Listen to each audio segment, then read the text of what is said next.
Hello les gars, bien j'espère. Bon, à présent, allons sur l'indice V75. Donc, on est en train de faire un bilan pour voir comment la semaine s'est terminée, qu'est-ce que la semaine prochaine nous réserve et tout et tout. Donc, actuellement, nous sommes le dimanche 26 juillet et il est 8h15 ici chez moi. Donc, on va voir, on revoit en Montfly, rien d'intéressant. Rien d'intéressant, voilà.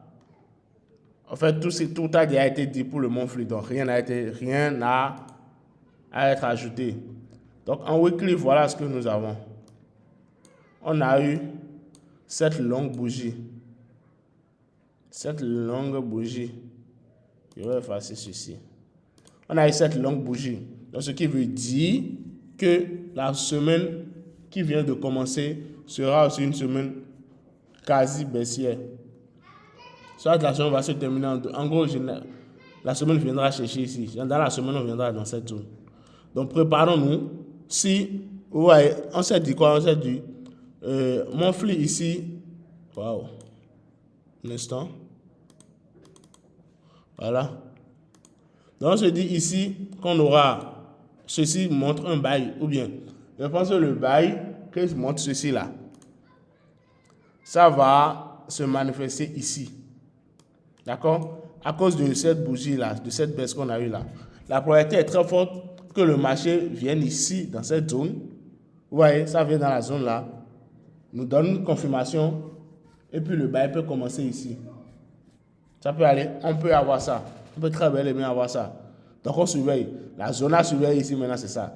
Tant qu'on n'entre pas ici là, il n'y a rien à faire les gars. D'accord? Bien vrai, sur le long terme, il y a le bail. Mais tant qu'on n'entre pas ici, tant qu'on ne rentre pas ici, là, il n'y a rien à faire. Ça peut aller. Parce qu'on a déjà cassé cette zone-là. On a déjà cassé ce niveau. Donc, on rentre ici. Et ici, on verra dans les time frames inférieurs nos propres confirmations. Ça peut aller. Donc, je viens ici. Voilà, la zone est ici. Est-ce qu'on se comprend? Avec ceci, ou carrément, la semaine actuellement peut me voilà encore avaler. Hein. Peut décider d'avaler, mais ça c'est. C'est possible, mais la probabilité est un peu faible. La probabilité est un tout petit peu faible. Mais bon, c'est pas impossible en tout cas. C'est bien possible. Mais quand même, avant qu'on agisse en swing, hein, je ne parle pas de l'intraday, je parle bien du swing ou bien de day trading.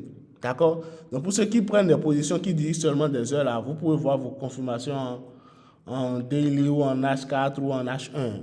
Mais pour ceux qui font du swing ou bien du day trading là, je pense qu'il faut forcément qu'on attende que le prix nous vienne dans cette zone, donner une bonne confirmation.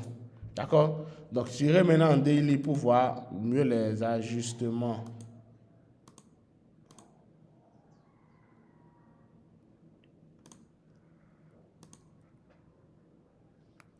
Donc voilà un peu, nous sommes ici. Il y a cette zone qui a déjà été tracée. Donc on attend que le prix nous vienne ici. Maintenant ici, il y a eu ça, il y a eu ça. Il y a eu ça, il y a eu ça. Donc, pour la journée d'aujourd'hui, avec les bougies qu'on a, les 3 dernières bougies là, je pense que ce serait pas mal si on voit des scénarios de sel de prendre. Jusqu'à ce qu'on ne vienne dans cette zone ici là, ce serait bien de bien privilégier les scénarios de sel. Donc je vais en H8 pour voir ce que ça nous donne. Ok. Je pense ceci, cette trendline maintenant n'a plus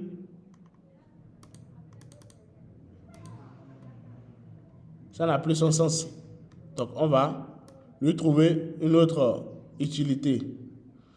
Donc voilà, on vient ici, tac. Est-ce que vous comprenez? Donc ici maintenant, on lui a trouvé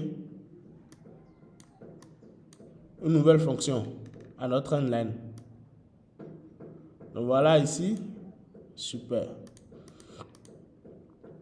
1, 2, 3. 1, 2, 3. Je pense que on peut revenir, le prix peut revenir buter ici.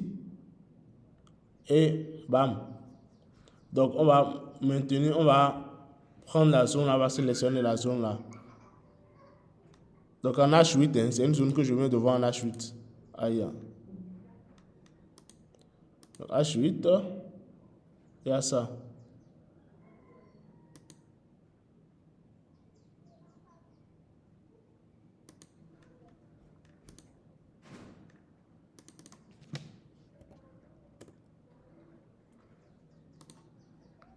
Donc voilà, le prix peut revenir, buter ici. En fait, ça peut réagir à la trendline, quoi. Vous comprenez? Donc je viens en H4. On avait dit quoi là? On avait dit que avec la bougie précédente en weekly là, on peut avoir un bon week-end baissier, n'est-ce pas? Pour qu'on aille chercher la zone en bas là. Donc ici, voilà ce que j'ai. J'ai la zone-ci. Je pense que je peux supprimer ceci hein, pour ne pas que le truc soit trop encombrant. Donc je vais afficher sa visibilité en seulement. Voilà. Donc là maintenant on a ça. C'est bon? Donc le prix peut venir buter ici, toucher la trendline dans la zone et refaire ça best life en bas. Est-ce qu'on se comprend? Je pense que c'est ce que je vois. Hein. Je vais revenir ici. En weekly, il n'y a pas de pivot dans cette zone. Permettez-moi de vérifier.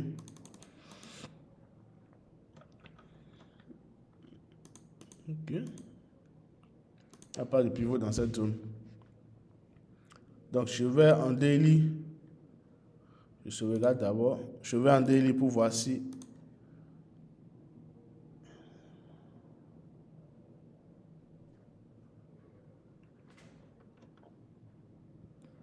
Ok.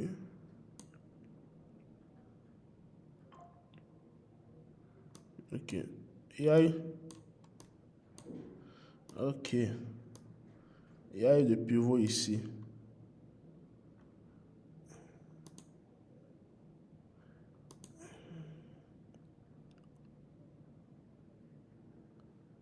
Et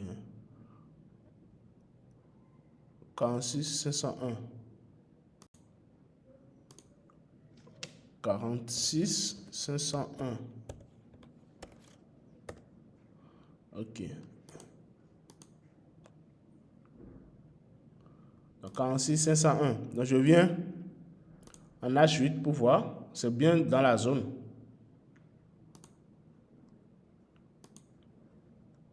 Ok. Ok. Donc on peut très bien avoir ceci. Ça peut venir. Donc en tout cas, la zone là sera une zone décisive. D'accord? Donc si vous avez, pour ceux qui ont un capital, ou pour ceux qui suivaient élever 115, je pense que ce serait pas mal.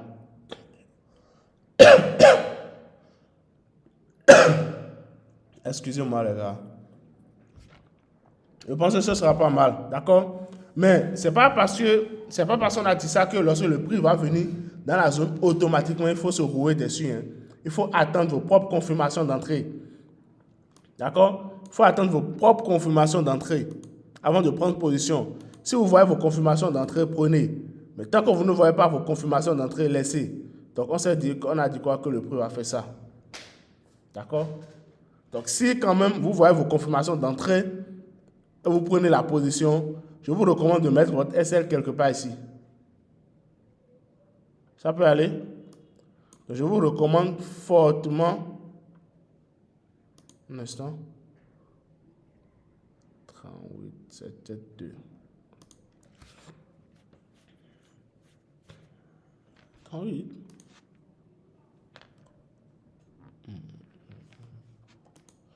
Donc, si vous voyez, vous prenez un sel ici, je vous recommande de mettre votre SL quelque part ici. Est-ce que vous comprenez? Si vous voyez vos confirmations d'entrée, le SL est là. Ne dites pas que vous allez ajuster, vous allez mettre votre SL ici parce que le prix peut très bien venir toucher le SL en haut là et puis continuer. Tant que ça ne casse pas la zone, le sel est toujours d'actualité. Est-ce que vous comprenez un peu? On peut bien avoir un sel ici pour le bas. D'accord? Donc, on peut avoir un truc du genre. Et le RR sera très intéressant. Vous voyez déjà de là à là, ça nous fait déjà un RR de 3. Alors que ça ira en bas, ça ira. Ah ouais, c'est déjà dans la zone. Ok, super alors. Ouais. Donc ça nous fait un RR de 3. Est-ce que c'est pas intéressant? C'est très intéressant même. D'accord? C'est très très intéressant. Donc voilà un peu, je pense que c'est ce que nous réserve la semaine. C'est la seule chose que j'ai déjà vue de plausible, de concret pour la semaine concernant le V75. Donc on sera en train de surveiller ensemble. Vous aussi, si vous avez d'autres scénarios, n'hésitez pas à me les partager. D'accord? N'hésitez pas à me les partager et suivez toujours vos confirmations d'entrée avant de prendre vos positions. Merci d'être resté jusqu'à la fin. Pour ceux qui sont restés jusqu'à la fin, et puis n'oubliez pas de partager la chaîne, partager les vidéos, essayez de faire venir vos amis traders pour qu'ensemble la communauté puisse réellement s'agrandir. Si vous avez des suggestions à me faire, les commentaires sont là pour ça. Merci et puis on se dit à plus tard ou bien à bientôt pour d'autres vidéos d'analyse.